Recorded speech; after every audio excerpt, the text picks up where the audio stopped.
Welcome to the Michelle Meow Show at the Commonwealth Club of California. I'm John Zipper, the club's Vice President of Media and Editorial, and Michelle's co-host for most of these programs. Thank you for joining us today.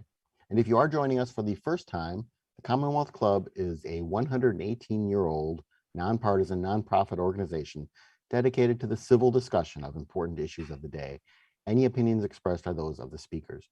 Now, the Commonwealth Club produces about 500 programs a year, even during the pandemic. So head over to commonwealthclub.org/MMS for all upcoming programs, plus podcasts and video of past events, plus a special invitation, as you saw in our introduction there. Join us this Friday evening for a special free program that's our annual gala, and learn more about the club, our mission, and even get a special message from Dr. Anthony Fauci. Now, today's program is the third of three programs presented with GAPA Theater. This program is presented in partnership with The Connection at San Francisco Community Health Center and the San Francisco AIDS Foundation. Now, it's my pleasure to introduce Michelle Meow, the producer and host of The Michelle Meow Show and a member of the Commonwealth Club's Board of Governors. Good to see you again, Michelle. Thank you so much, John. And thank you to all of you for joining us this afternoon for our third and final installment of Hearts and Minds, a queer trans API community conversation series in partnership with GAPA Theater. And tonight, or I should say today, I'm sorry, I'm on the other side of the country today. We are focused on the personal and the political journey of our leaders. Our speakers include James Coleman, who's a member of the South San Francisco City Council, Dr. Vali Kale-Kanua, who is a teaching professor and assistant dean for diversity, equity, and inclusion at the University of Washington, Sammy Ablaza-Wills, who's a community organizer and the outgoing executive director for API Equality Northern California, and Willie Wilkinson, who's a writer, a public health consultant, cultural competency trainer, and author of Born on the Edge of Race and Gender, a voice for cultural competency. Welcome, everyone. Thank you so much for joining us for this very important conversation. Let's start with getting to know each and every one of you, all the great important work that you do. It's always great to hear that the beginning of the journey, your why and how it happened. How did you get into the work that you do, or, what inspired you to do something? Let's start with Willie. Oh, you picked on me first. Well, thank you so much. I appreciate the invitation. It's such an honor to be part of this conversation. As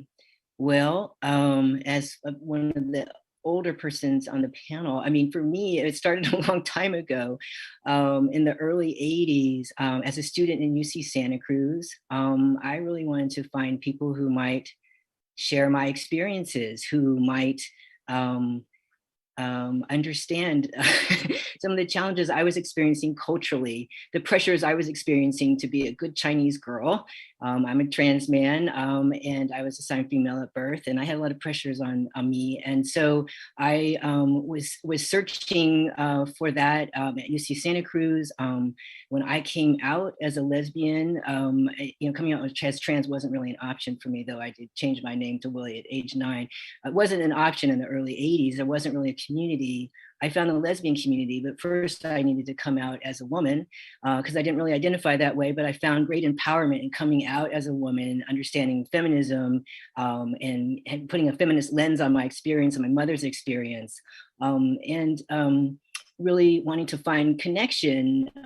There was only white lesbians. I met one Black lesbian, and it was such a great connection. And then there was an International Women's Day event in 1983, and I met this woman, an Asian woman with, of course, the mullet of the 80s the dykes were wearing.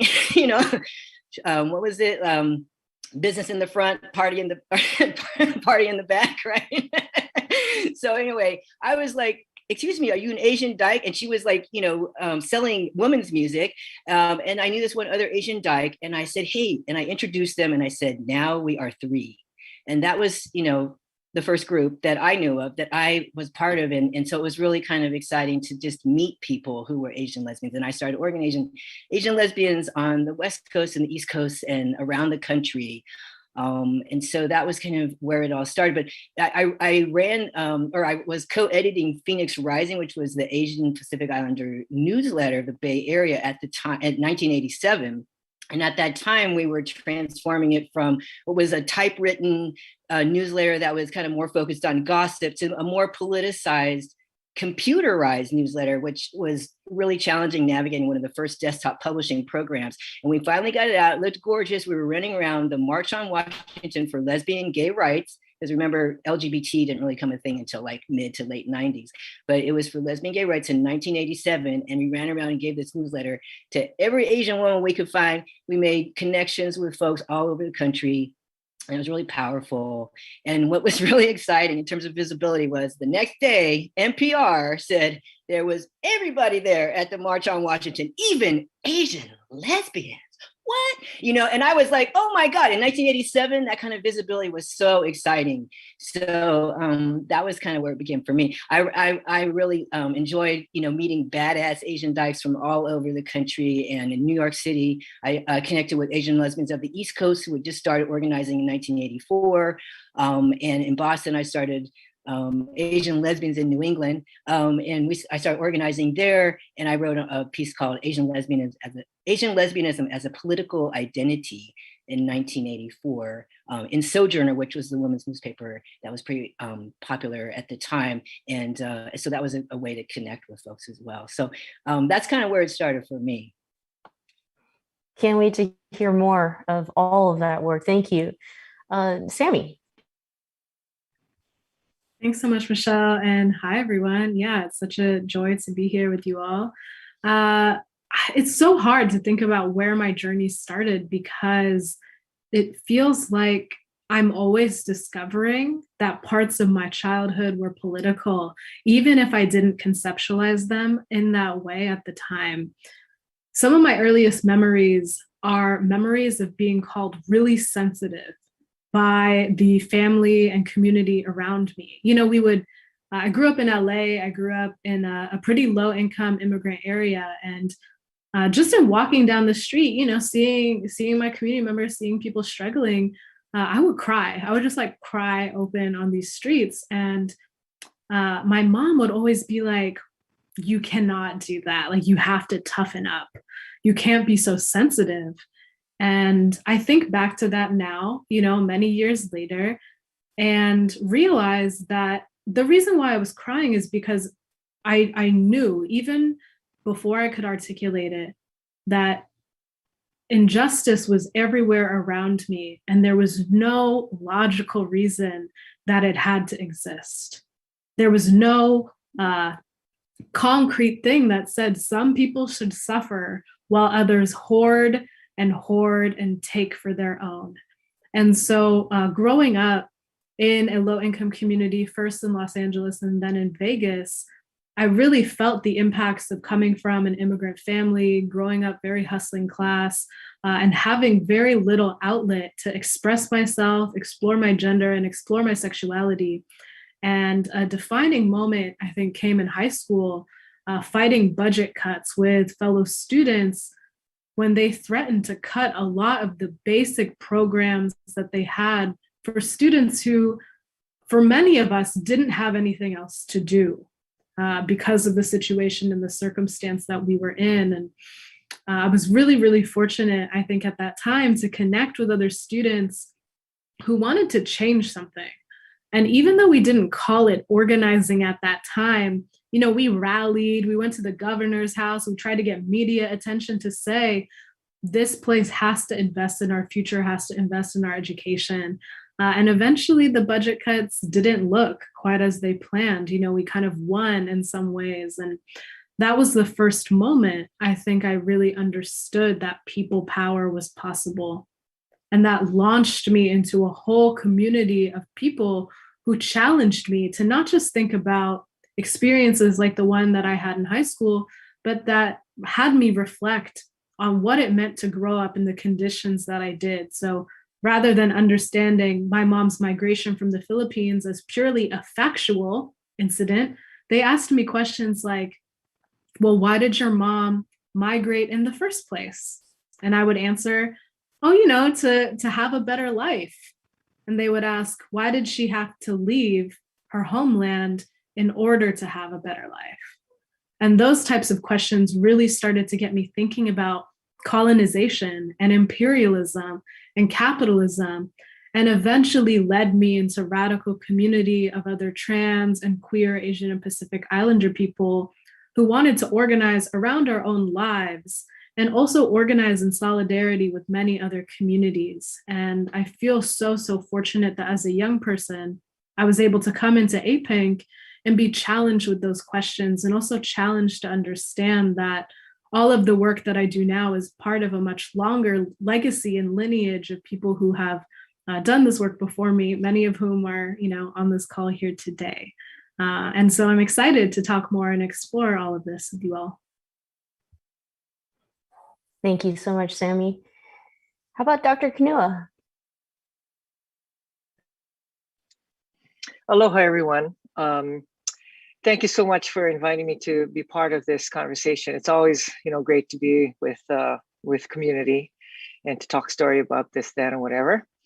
So, you know, Willie, my guess is that I predate your birthday. I just completed my 70th revolution around the sun. And so my main thing that I say to people now is I start by saying I'm old. And I'm proud of that. I feel happy about that. I feel that I'm actually very privileged to still be alive in this time when there's such a dynamic social context and that we're living in, you know. So, you know, when I think about what my pathway started with, I think there are a couple of things. One is I am born and raised in Hawaii. My father is Native Hawaiian. My mother is Sansei. And so just that combination of being Japanese American and Hawaiian is an interesting one. There are many of us who are a part Hawaiian and part Japanese. And because of the time I grew up in, you know, my mother was disowned by her family in Hawaii because she married a Hawaiian. So you could say my father married up and my mother married down.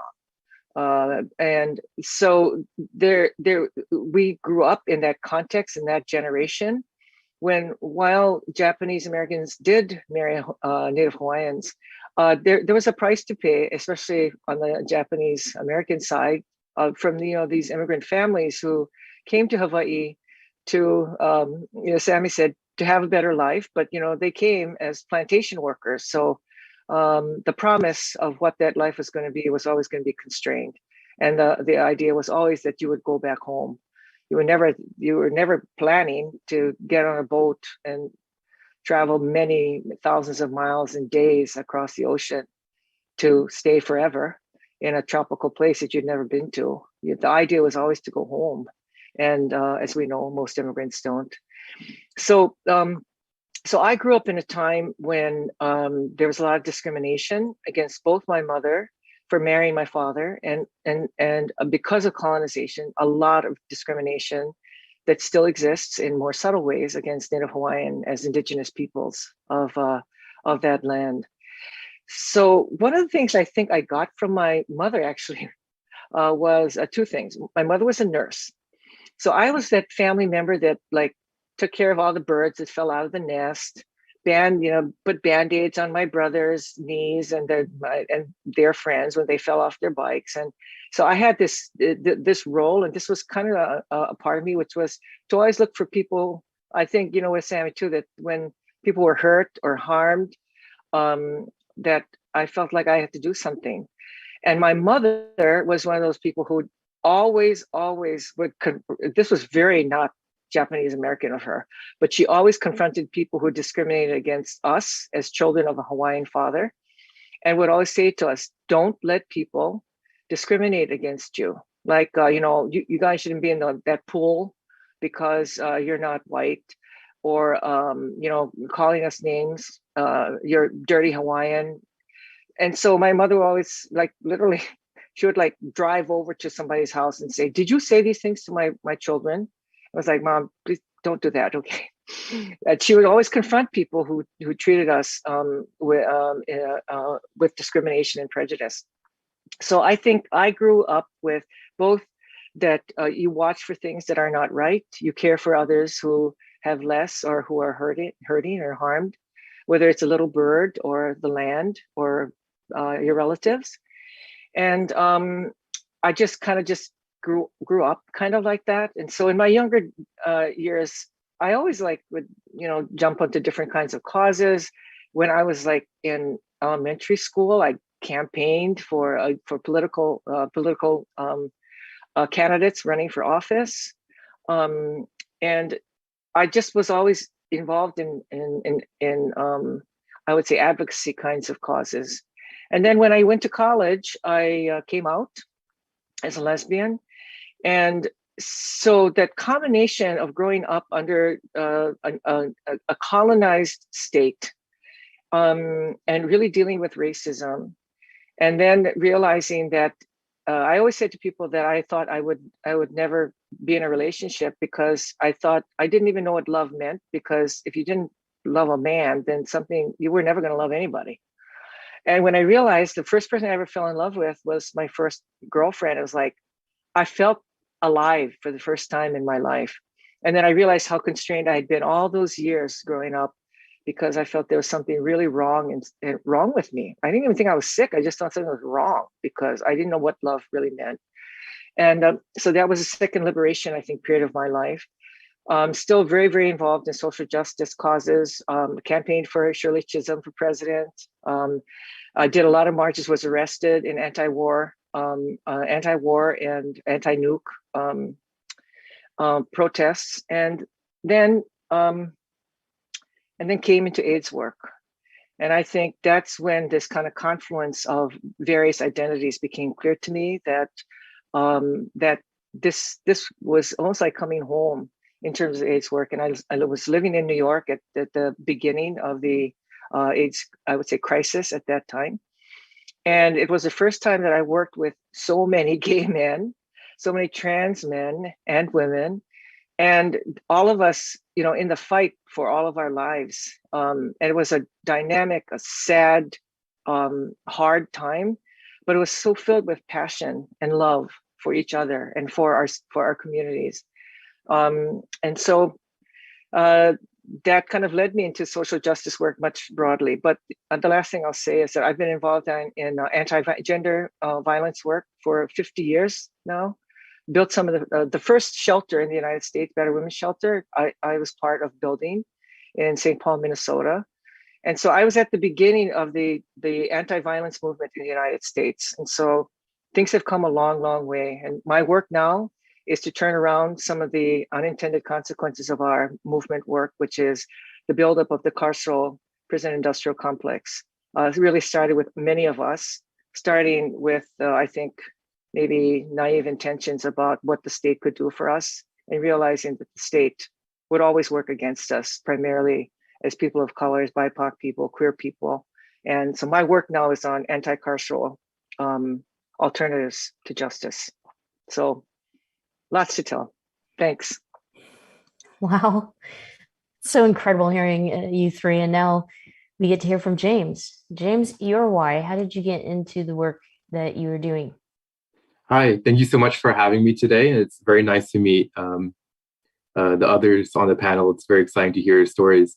I think, what really drives me is my family. When I was 5 years old, my father took a bad fall down the stairs and suffered a traumatic spinal cord injury, leaving him paralyzed from the waist down.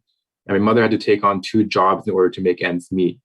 And from that experience growing up, it really inspired me to study biology, regenerative biology, to learn how individuals can heal, especially with chronic injuries such as spinal cord injuries, and also to study government to see how our government can work for all of us, not just the very few at the top, which it always has been historically, so that families such as my own and many others across the country can have a government that works for them.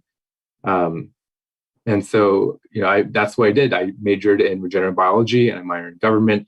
And that was kind of cut short with the COVID pandemic. I was in the middle of my junior year at Harvard University when we were all evacuated off campus, and I returned home to my hometown of South San Francisco, where classes were upended and extracurriculars were upended. And the case was the same for many of my friends I had graduated from high school. And then we started going to city council meetings and school board meetings to see how we could be more involved in our community, with classes pretty much on pause for that semester. And then the murder of George Floyd happened. And then us as young people reflected back on our own community of South San Francisco and saw that we were no different.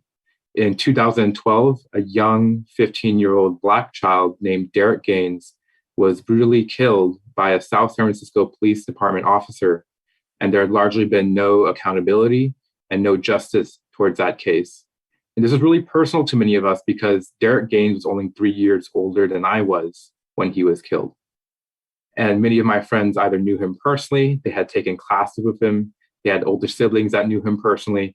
And so we took it upon ourselves to in solidarity with the Black Lives Matter movement, go to our city council and demand changes so that tragic occurrences like this would not happen ever again. And then what happened is last year's mayor, the former mayor, in the transition from in-person public meetings to virtual public meetings, restricted all live virtual public comment. And this was, if you look at cities all across the United States, you saw like Zoom meetings, people were able to like raise their hands and give public comment and have their voices heard, but not in South San Francisco. And so what he promised was that, if we sent in our emails, he would promise to read them out loud during a virtual public comment time, except that never happened. And so effectively you had over 150 public comments silenced by last year's city council, many of those young people, people of color, getting involved in local politics for the first time in their lives.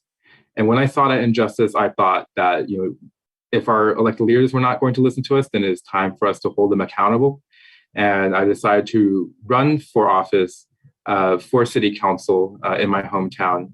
And through a grassroots campaign, we were able to unseat the incumbent, who was also the mayor last year, who had that restricted public comment policy, and really bring about change in our community, in my hometown of South San Francisco. And through that, I was able to become the first openly queer identifying council member, as well as the youngest ever elected at the age of 21. And what really started as a campaign for police accountability and for Black lives really expanded towards the many issues that our communities face as well, right? Housing justice, environmental justice, economic justice, so that our government can represent everyone, especially those who need the help most. And now on the council, I'm trying my best to bring that vision forward of a better future that I think we all know is very possible. Just incredible, the amount of greatness that's in this Zoom room right now. One of the things that was super exciting about this panel was that we intended to have an intergenerational conversation. And so this is an open question, and I hope that you'll all partake in the conversation around this, but the importance of, looking back, right? The importance of history and what worked. And it's obvious that, even today's organizers, as young as they may be, have picked up on, things that were great that we've been doing as a community. But also we have folks like Dr. Kanua and Lily who continue to do the work and are constantly also learning from people like James and Sammy. And so who'd like to start with us in talking about, celebrating all the work that we have done, looking back and honoring those who came before us, and then continuing to do the work? Well, I'd like to start if I could. I was an expat living in New York City and then in Minneapolis before I went home to Hawaii a little over 25 years ago.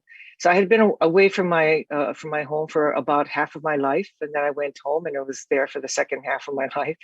And one of the things that happened when I went home was at a different stage in my life and a different point of really embracing things that I had lost in terms of my Hawaiian culture.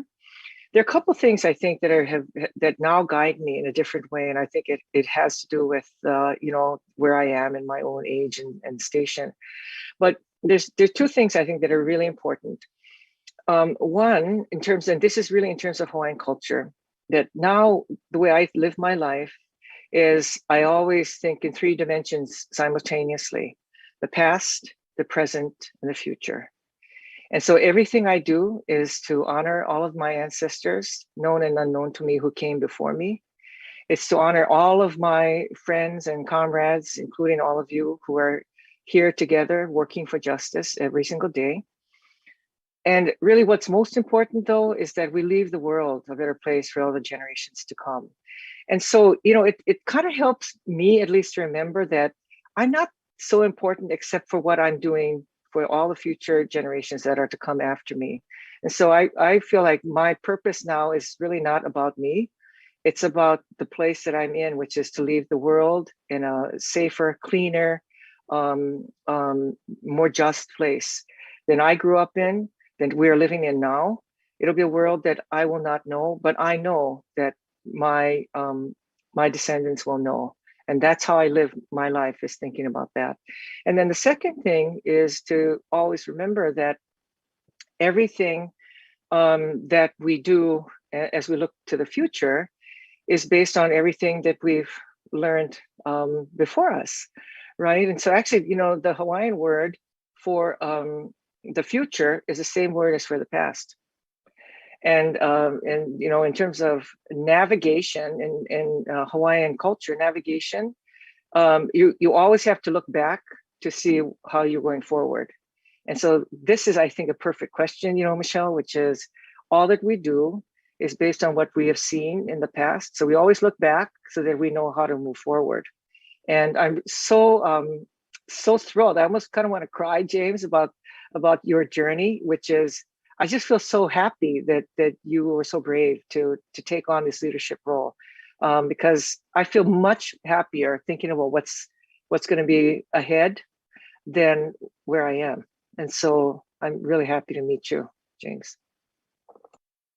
Thank you. And I think, it's the ability for young, queer, Asian folks to run for office and be viable and to win, and honestly, just to live not in fear of violence, is because we stand on the shoulders of so many before us who did pave the way for us to be able to thrive in our current communities.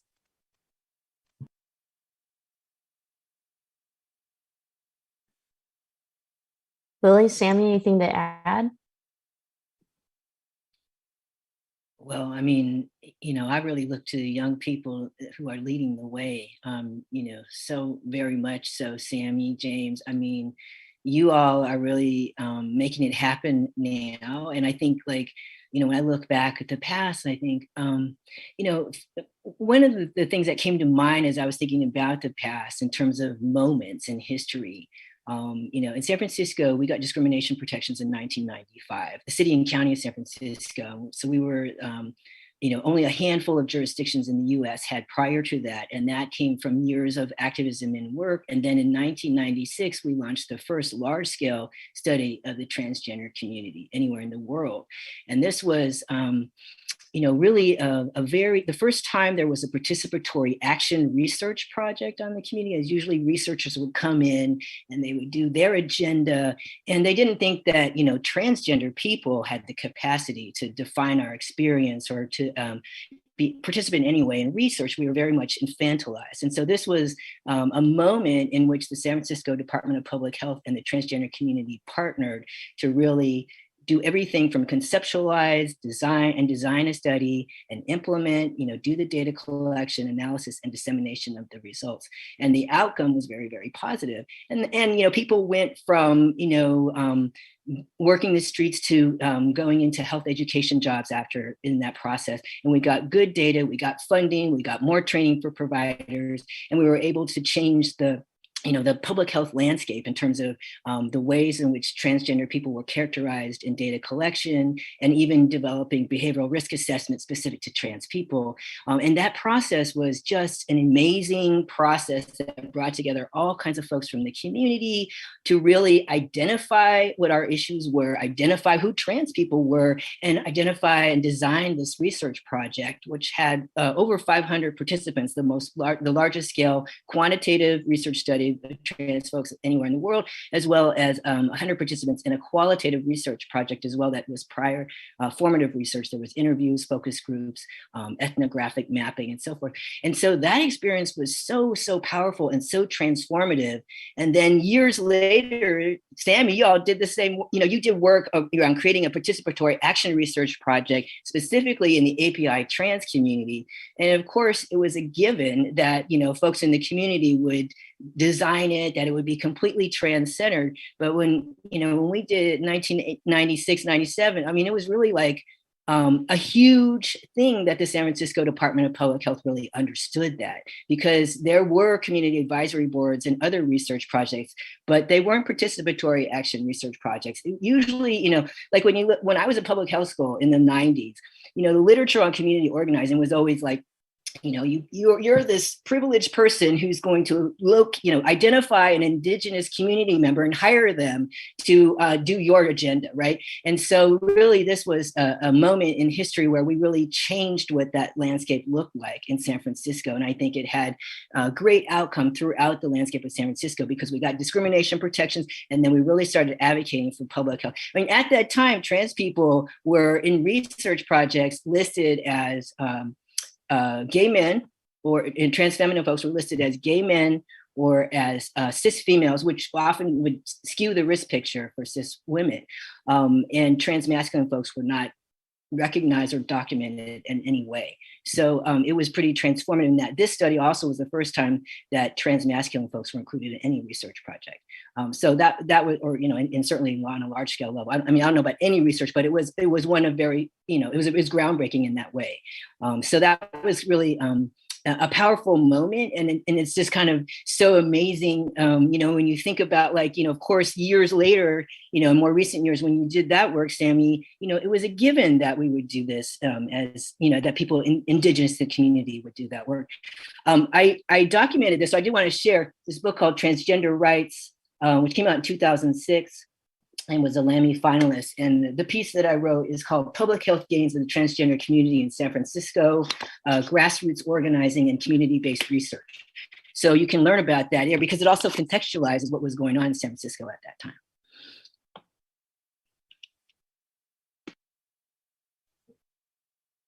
Awesome. All right. Well, I'll move on to the next question. You all are great examples of successful cross-community solidarity organizing and movement building.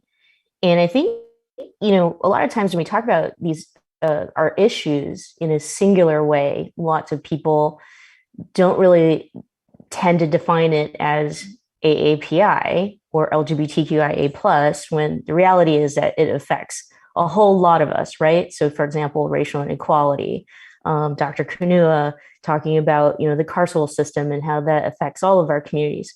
Could you share with us, one or 2 points in the successful or the success of what you do and what it means to you in terms of reaching out to somebody else or some other community member, and how that could all, affect the work that we do as queer trans AAPI community leaders? I'll start with Sammy.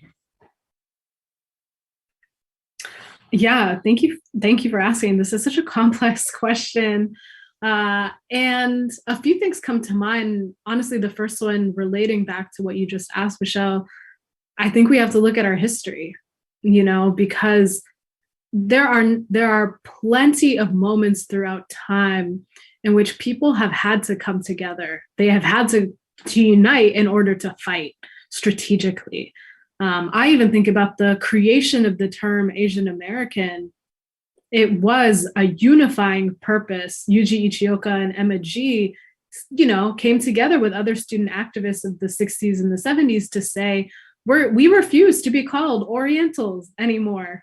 We actually, despite our differences in our different ethnic groups, have to unite with one another, because white supremacy so prevalent in America is not differentiating between us.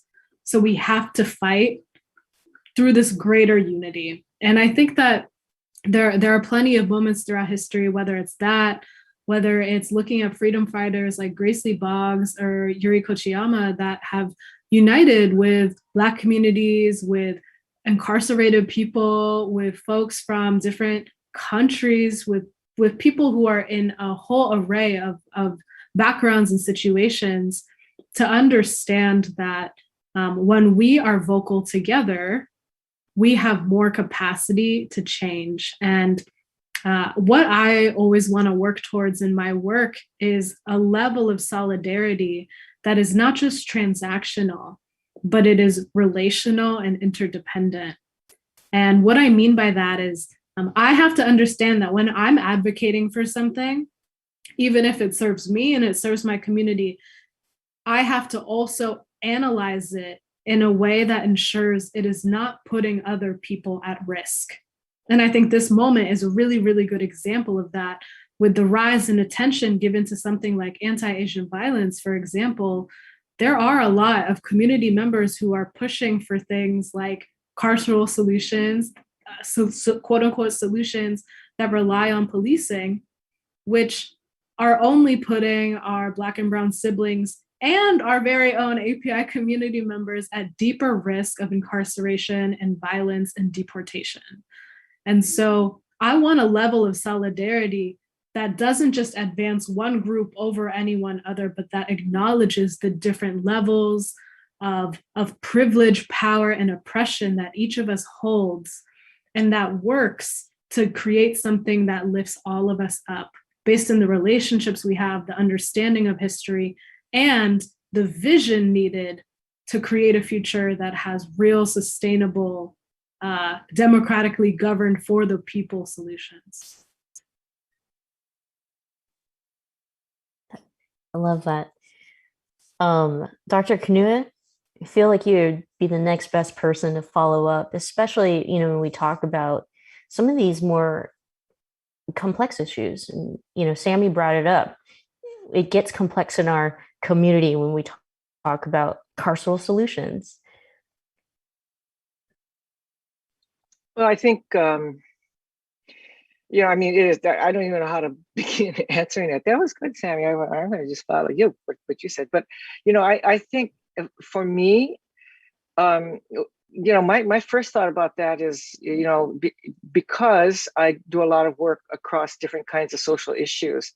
I'm involved in a lot of queer organizing and API work, Native Hawaiian, and I do a lot of Indigenous work in Indian country and with Indigenous issues. But, because I am Hawaiian and I understand the colonial forces that are brought to bear, not only in Hawaii, but all over the globe, sometimes people say, I don't think they mean it in a derogatory way, but they said, well, how can we focus so much on Hawaiians? What about other people? And I always say, if it's good for Hawaiians, it's good for everybody. If we free Hawaiians from the vestiges of colonialism, we will free all of us. All of us will be free. And so that's how I think about it. Is I rather have more of us at the table. We can share ideas and share foods and histories, and that richness of experience, which includes conflict, parallel oppressions, and horizontal hostility, all those kinds of things that happen because of colonial systems of white supremacy. I'll say white male supremacy. It can only help all of us. So I'm with Sammy, which is the more the better, the more difference, better. I mean, we want to engage, and the only way to engage is across differences. It's not to be comfortable. It's not for everybody to agree. I mean, change doesn't come that way. So I always say, if you really want change, you have to fight, and that means that you have to step outside. You have to transgress. You have to break the law sometimes. I mean, no change happens unless people break the law. And I think that's why many of us are involved now in really doing away with some of the structures of carcerality, is really because we know you kind of have to like literally break the law. We have to stop building prisons. We have to stop putting people in them, and we have to look for alternatives. And that'll only come by all of us being together, because all of us are actually living in a carceral state that's called the United States of America. So it's only by being together that we're going to change things in a substantive way. Thank you, Dr. Kanua. And James, let's, focus on the fact that all of you are successful in building cross-community solidarity with the work that you're doing on topics and issues that are tough to talk about, such as racial injustice. And you did a beautiful job in your opening talking about, you knew that the injustice is there, whether it is a complicated or an unpopular thing to talk about in our community. You stood up for the right thing. Yeah, I think, a lot of times it's building that interracial solidarity between many groups of people. And, there are some cases that folks don't know about with regards to police violence on the Asian American community, such as the killing of Errol Chang in Daly City or Pacifica, of Christian Hall in Pennsylvania, and of Angelo Quinto, also in California, that really sheds light on that, the movement for Black lives is one that centers the experience of Black lives, which it should, but it will have impacts throughout all of society for every person, because everyone is at risk of violence committed by the state and injustice committed by the state. And it is incumbent on all of us to realize that an injustice anywhere could be an injustice to everyone, and to fight for justice and equal protection, for just protection for every single person, regardless of what race or identity that they might have. And once we build that solidarity, that's when we will start to see the foundations of our oppression start to crumble, and for our institutions to be much more representative of the people that it's supposed to serve. Lily, anything to add? Well, when I think about, why have I been motivated to organize people, I think it's for connection, for visibility, for healthcare access, for social and policy change. And I think I don't want to discount the role of connection. And I think the work that you all do at APINC, SAMI, and so many community organizing, projects are really about bringing people together. And I think that is critically important too, to reduce isolation. And in trans communities, given the high incidence of suicide ideation and attempts, this is really, really important mental health support. And one thing that I've had the privilege of experiencing is being part of organizing both the first API lesbian retreat in 1987, and then 30 years later, in 2017, the first API transmasculine retreat. And it's just so powerful to see folks come together and have conversations for hours and build friendships and family and get resources, and folks, coming out to themselves, coming out to their family, their workplace, accessing medical transition if that's what they wanted, finding information, all of that has been so transformative and powerful. But also, in terms of social and policy change, healthcare access, is something that I've worked on, and as part of a larger team effort and community, I have to say, health insurance access, getting health insurance to cover transition-related care, including surgery, is one of the biggest victories of the transgender movement. And we were able to have that timely confluence of regulations changing in California, the Affordable Care Act starting in 2014, and then medical providers coming to town with that expertise. And so it was really powerful to organize communities and do health education around how to get your surgery covered. And so folks being able to, and for folks who really wanted to be able to access that was just so transformative and powerful for folks, and really elevating the mental health status for folks. And so, that's some of the work that I have had the privilege to be a part of, that is really exciting to see the impact on both an individual and a larger community and institutional level. What about overcoming challenges, like when it gets very, very tough? I would say, like, Sammy brought it up with the recent rise in anti-Asian racism and violence. You can easily get absorbed in the negativity, and especially if your voice is your identity becomes marginalized, then you really start to feel like, well, who's backing me up, or can I really do this? Can I really make change? Love to hear from all of you how you overcome, some of the hardest challenges of the work that you do. And it can be very simple. It can, it doesn't have to be too complicated, but you are the movement builders of our time. Let's start with James. Yeah, I think, there being on a city council and representing a very diverse constituency, I've learned that it's best to always have an open mind to the folks who want to have their voices heard, no matter what the disagreements may be, because we always have to give validity to people's experiences, especially their lived experiences, and to really take into account that diverse set of perspectives and try to find a way to find a solution that does reach people's needs. And sometimes that's hard because, you can never please everyone. And that's just a reality that we'll have to accept, that not everyone will always agree on everything.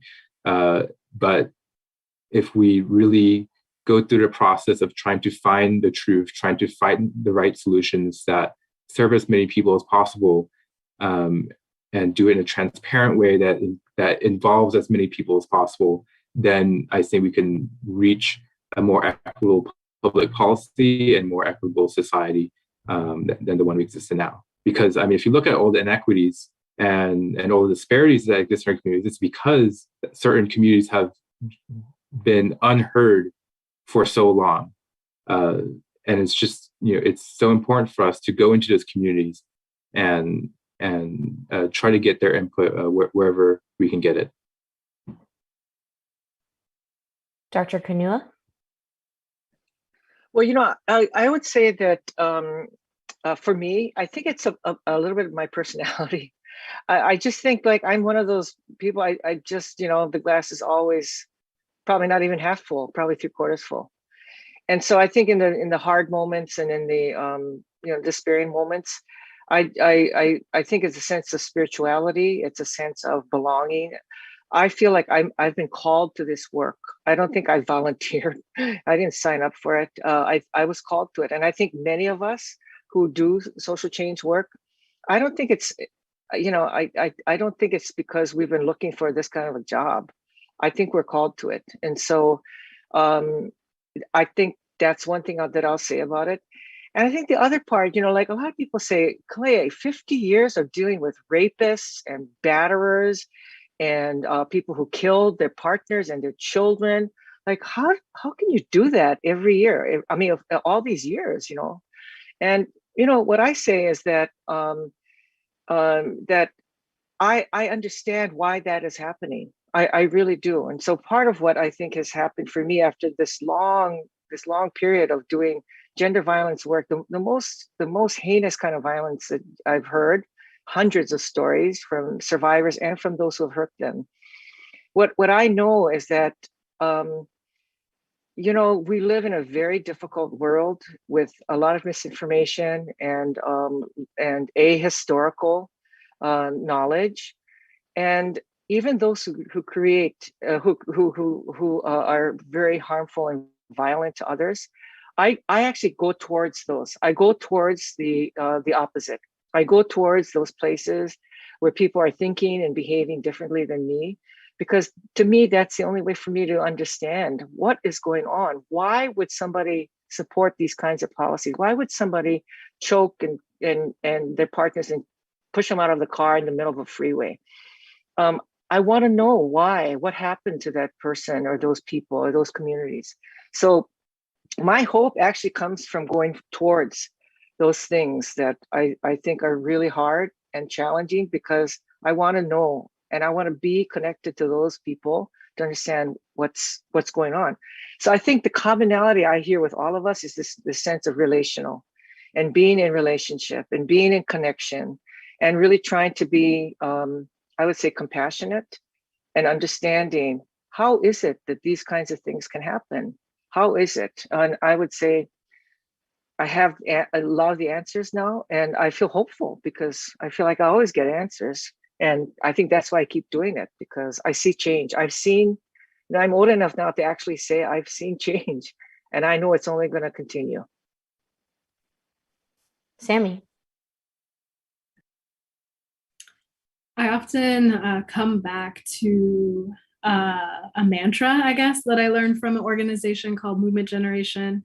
And the line is that if it's not soulful, it's not strategic. And the work of social change is really hard. It's like often not cute work. It's not the glamorous, like you could post a picture of this. It's like spreadsheets and hard conversations and thinking about a lot of stuff together. And I think that within all of that, it has always been and will continue to be a priority for me to make room for joy, to make it so that the process of creating new worlds is the embodiment of the world itself. So the way we treat each other, the way we relate to one another, the way we bring in soul and culture and feeling at the forefront, to me, makes it more sustainable, even when it's not always easy. And I think that holding on to the soulfulness is key to building organizations or campaigns or processes that actually keep us in for the long term, because we know that what we're doing is more restorative than the extraction that comes from the oppression that we're fighting. And Lily. Well, I really appreciate what everyone is saying, and it's a little hard, I think, to talk about this. What's challenging, because when I think about what's challenging, particularly in working with queer and trans API communities, I've personally experienced so much love and sweetness and community, but I've also experienced a fair amount of harm, particularly around transphobia. And that's been challenging. And I know many people have experienced different harms over the years, and I've loved different types of harms. I mean, I've loved and appreciated many people along the last 40 years or so that, I've seen come and go. And I think things happen sometimes and people disappear and they don't want to come back. And how do we recover from these moments? There's been experiences, in queer API communities where people have told us who we are, what our experience is, what our experience isn't, rewritten our history, ignored and disregarded trans experience or misgendered folks. And I think it's hard really to, even understand that experience of being misgendered, if that's not your issue, because there's nothing that's quite comparable to that. But it is a way in which, trans people feel invisibilized minimized and disregarded. It's a level of psychic harm that may be difficult to understand. But if you think about your most vulnerable issue and that people have made assumptions about, or maybe giving you a hard time about, disparage you for, how did that feel the first time, the 10th time, the 100th time, the 1000th time, and in those kinds of moments, like, how do we recover from that? Because mistakes are part of life. I think what I do as a trainer is I teach people about how to apologize appropriately, because I think the bottom line is, we all make mistakes. We need to recover gracefully. How do we make a short, sweet apology that's not requiring the other person to take care of you? How do we acknowledge and repair the harm? And how can we build that competency in our communities? How can we help folks recover from that feeling of harm? How can we care for each other and continue to build that strength? Because there's so much good that we get from these communities, and how do we avoid, having those harms, tear the communities apart? How can we continue to have those conversations? And I think it's a beautiful thing to see the work that folks are doing in APINC and other organizations to really try to have those conversations and really try to build on the understanding that we need to work on this, and how can we move forward on it? And I think it's continuing to try, and I keep coming back. I keep coming back to the community, and I keep trying on this. And I think that is the solution, I guess. But sometimes it's about stepping away sometimes to take care of ourselves. So, I don't have all the answers on that. It's something I've seen for so many years. I don't really know what the solution is, but I think the more that we can take care of acknowledging these things as they occur, and really trying to care for our community members and our community as a whole, we can continue to do this work, because there is so much goodness. There is so much beauty in the work that we do, and in the community that we have. Well, we know that we are very lucky that some of you feel that you've been called to this work, or that you keep coming back, and that you keep continuing on doing great things for our community. I can't believe we've already spent almost an hour having this discussion. To be honest with you, I can go on and on and on to listen to your stories. One of my last questions is really on 2022 and beyond. We're ending the last year and a half focused on the pandemic, and it has changed so many of our lives. And I guess in a lot of ways we could say that we also are recovering, or we hope to be recovering in 2022. Could you leave us with a couple thoughts, or a couple issues, a couple things to keep in mind as queer trans API folks and community members, as far as issues, what to pay attention to, or what topics or issues are important to you, if we are all members that want to support the work that you do? So we'll start with Dr. Kanua. Well, I feel like the most important moment that we're in is finally to deal with white male supremacy. Now, if you don't talk about white privilege, and you don't talk about white supremacy, Google is talking about that, and Amazon, right? And all the corporations are talking about that. And so are elementary schools. So this is the moment, and I feel like we have to address this issue of racism. And it doesn't mean that, we're doing a hierarchy of what's more or less important, but we must seize this moment now, and this is it. And you can't talk about white male supremacy without also talking about the genocide of Indigenous people, without talking about disability justice, without talking about clean air and water and access to healthcare. So all of these things, all of these systems are implicated in racism. But now we can put racism right out front, and we can call it for what it is, and then look at all the other ways that racism constrains the other justices that we all deserve to have. And so that's the thing I look forward to, is actually we can now say these things and not feel like, you're some oddity. So I feel really hopeful about that. I'm hopeful about addressing racism, finally. Willie. Well, yeah, I second that emotion. Thank you so much. And also, I just really, it's all about intersections, right? I think the world is starting to recognize these intersections. Be like, yes, we need to deal with racism. Yes, we need to deal with misogyny. And yes, we need to deal with LGBTQ issues.